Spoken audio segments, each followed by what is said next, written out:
All right. So here, the end of the first day of the 100-Acre Wood Rally, Rally America National Championship. I'm here standing with Ken Block. He's going to be day one leader after 6 stages of great competition. Ken, how's the event this year, and is it turning out how you expected?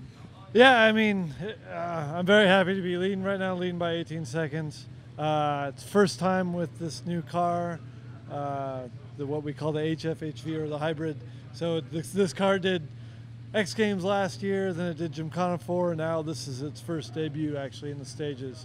So I think we've got all the bugs worked out, in our testing, and it's actually working exceptionally well on the stages. Although I did have a 6th gear spin today. Is that stage 2? Yeah, stage 2. We had I think a little bit of a suspension issue, and I think we got that solved. But it stepped out on me on just like a really fast 5 that tightened. So as it tightened, I stepped it out just to scrub off the speed, and it just stuck out and kept going. So. But these things happen, and that's I haven't been able to test on this fast of roads yet. Mm-hmm. So today was a good test, and we got some adjusting on it, and ready for tomorrow.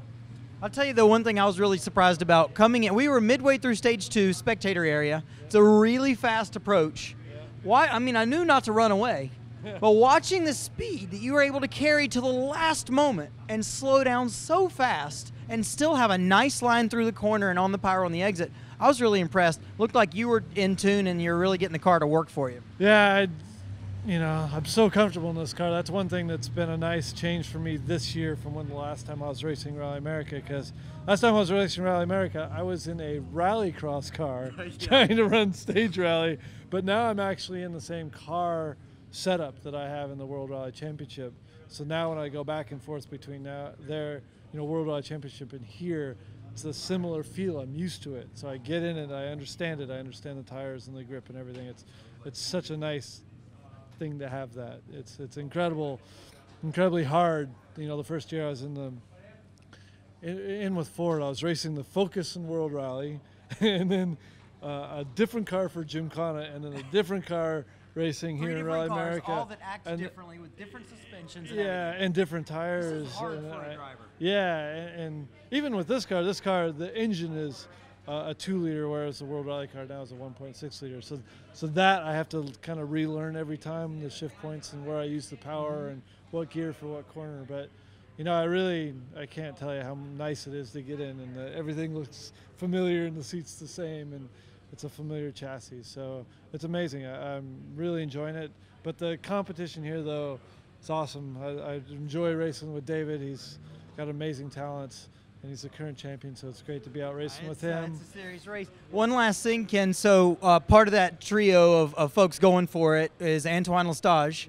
Yeah. I know you really want a 6th win here, but part of the excitement of the chase has to disappear a bit when one of the main contenders is on the side of the road. What was your feeling when you drove by him tonight? Yeah, I was really bummed to see him on the side of the road. He and David were trading stage times, and we're only a second apart when we went into stage 4, so it was really a bummer to see him off on that stage. I really like Antoine. He's a great guy. Him and Natalie are great to interact with during the rally, so it was really a bummer to see him out.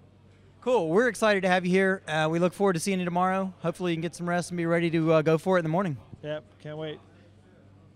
So here at the end of day 1, 100-Acre Wood Rally, one of the 3 front contenders for the overall win, Antione L'Estage. He's walking back here. I'm not sure the whole story, but I know they've had some trouble. Tell us about it. Yeah, something broke in the gearbox on stage 4. A pin inside to select the gears. So we had to stop. That's it. So it didn't cause an accident, no off, just no gears, no go, sitting on the side of the stage. Yeah, that's it. No warning, nothing, and I'm really disappointed because it was going well, and we had a stall at the junction, like where you were in the second stage. We lost 10 seconds, and still the times were pretty good. We were right there in the mix for the lead, and I was looking forward to the night stages because I like night stages, but. Didn't happen. It's disappointing, but the pace was there at least, and we'll have to get back it together and push hard for the next event. So are you officially out, or were you able to continue any more stages? No, we're out. We got some mixed reports here about if you had actually managed to limp through or something like that. So you're done. Yep. Well, what you've learned today, you've seen a few drivers that have been struggling a bit more than anticipated. You've seen some really excited drivers.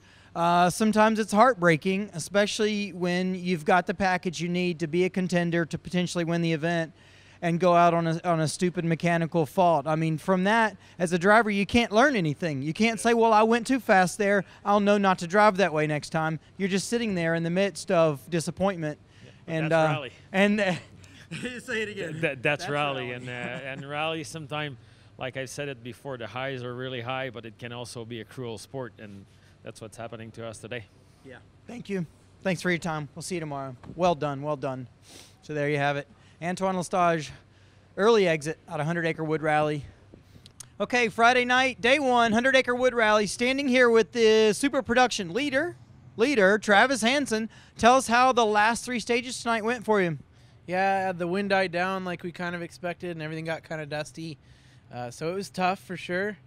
I made a mistake of just leaving my lights off one stage and just ran the whole stage, went to shut my lights off, and they came on. Like, oh, you mean to tell me I drove that whole stage without my lights? You know, not that good, but we're doing okay. Yeah. So you've been getting a really good inside view for a lot of drivers today. It's just like things happen, and you just got to roll with the punches and keep moving along. So you drove a whole stage without your lights on. On that stage, did Lachlan put a lot of time on you or anything? No. I think he only put a couple seconds on me, but What's the gap? I think we're up to 40 seconds. I got him pretty good on the first 2 stages where I left my lights on. Okay. But the one where I left him off, he caught up a little bit, but not much. Okay. Well, it sounds like only a 40-second gap. You can't afford to make a mistake. No. A spin and a half or a stall or whatever, and he's going to be there. And he might also have the opportunity to get the car working better. So you never know. You got to really battle tomorrow still as well, right? Yeah, absolutely. Anything less than a minute's really close in rally, and anything can happen. It's one mistake away from him taking over the lead and me being back a couple more places. So, is there? I should have a timesheet here. I don't. Is how far is the next SP car back from Lachlan? I'm not sure. Okay. All right. Not a conversation yet. Maybe tomorrow. Thanks, Travis. Yep, thanks, we'll man. see you in the morning. Have a good Have a good night. night. Good job today. Thank you. All right.